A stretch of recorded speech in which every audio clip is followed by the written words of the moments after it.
Suzuki Gixxer negative হচ্ছে fuel পাম্পের motor. মোটরটা মার খাই গেছিল, যার ফলে আমরা এর পরিবর্তে আরো একটা মোটর নিয়ে আসছি বাজার থেকে। এই মোটরটা লাগাবো। এই মোটর পাম্পের মোটরটা নষ্ট হয়ে গেলে পরে গাড়ি ধাক্কা ধাক্কি করে, সোলো পিক আপে খাবড়ি খায়, গাড়ি বন্ধ হয়ে যায়, বিভিন্ন সমস্যা দেখা দেয়। এবং ফুয়েল পাম্পের ফিল্টারটা ময়লা হয়ে যায়। হ্যাঁ, ময়লা হয়ে কালো হয়ে গেলে পরে সেক্ষেত্রে ফুয়েল সাপ্লাই কমে যায়। ফুয়েল সাপ্লাই কমে যাওয়ার কারণে এই মোটরে প্রেশার পড়ে, যার ফলে মোটরটা মার খাই যায়। প্রতি 10,000 কিলো ফুয়েল পাম্পটা পুরোটাই ক্লিন করা ভালো। ওয়াশ না করলে হয় কি, এই পাম্পটা দ্রুত মার খাই যায়। আর ওয়াশ করে রাখতে পারে, এটা সহজে নষ্ট হয় না। কারণ এই ফিল্টারটা জ্যাম হলে মোটরে প্রেশার পড়ে, আর প্রেশার পড়ার কারণে মোটরটা মার খায় সাধারণত।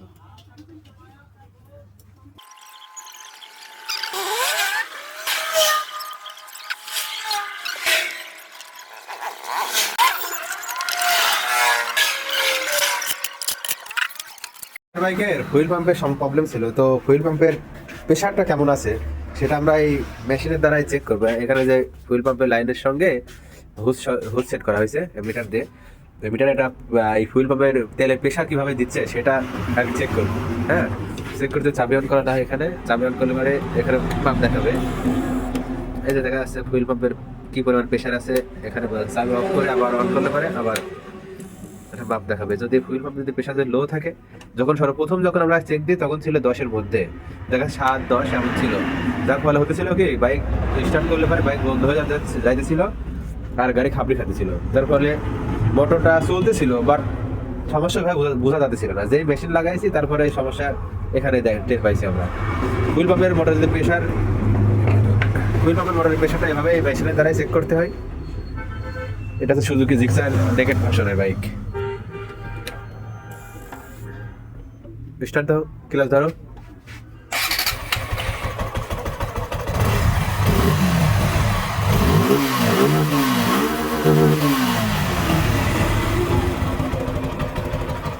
এটা আছে ফুয়েল পাম্পের মোটরের প্রেশার চেক করার মেশিন। এটা মূলত খোলো, সাপ খোলো, বন্ধ করো, লাগা দাও। আমাদের রেডি করা কমপ্লিট। বাইকের মিটারে আরপিএম পড়ে যাচ্ছিল, বারবার স্টার্ট পড়ে যাচ্ছিল, স্টারে পিক আপের সমস্যা করতেছিল, স্টার্ট পড়ে যাচ্ছে। তোমার লাগানোর পরে বর্তমানে যে এখন আর স্টারের প্রবলেম নাই কোনো রকমের।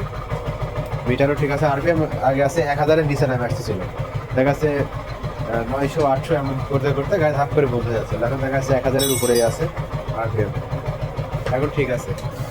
এই স্টার্ট পড়ে যাচ্ছিল মূলত ফুয়েল পাম্পের মোটরের প্রেশার কমে গেছিল, যার ফলে বাইকের স্টার্ট পড়ে যাচ্ছিল। হ্যাঁ, এই যে বাইক হচ্ছে এটা সুজুকি জিক্সার FI ABS।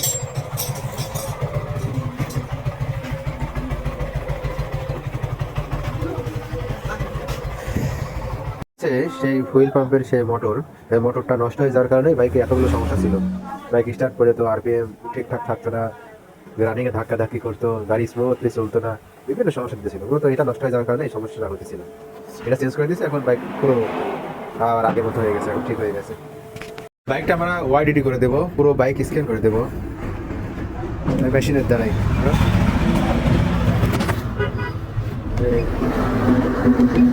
বাইকটা আমাদের হচ্ছে সুজুকি বাইক, সুজুকি ফাংশনে যেতে হবে।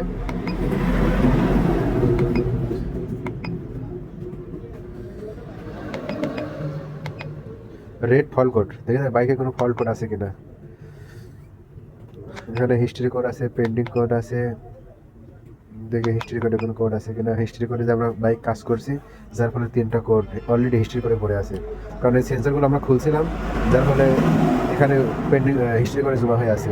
এগুলো যদি রিমুভ করে না দেওয়া হয় সেক্ষেত্রে হবে কি, বাইক ভার চলবে, গাড়ি পিক আপের রেডি পিক আপ থাকবে না। কারণ এগুলো আছে ইসিও থেকে প্রবলেমগুলো দেখাচ্ছে। এগুলো ডিলেট না করা পর্যন্ত ইসিওটা পাতলা হবে না।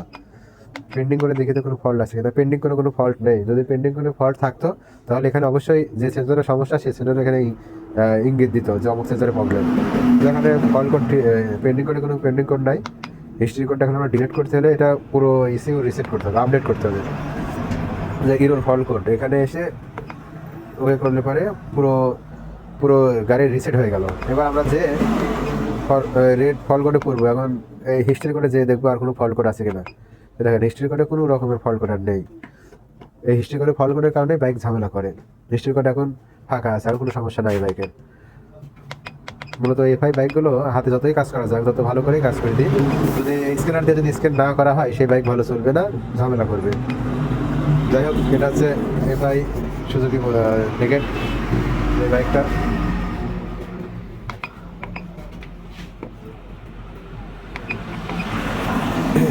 বাইক স্টার্ট দাও।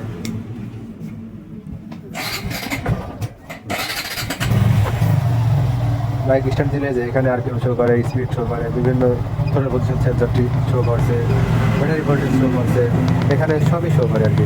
পুরো সেন্সরগুলো এখানে এই মেশিনের সাথে অ্যাক্টিভ আছে। আরপিএম কীভাবে কাজ করবে সেগুলো চেক করা যায়।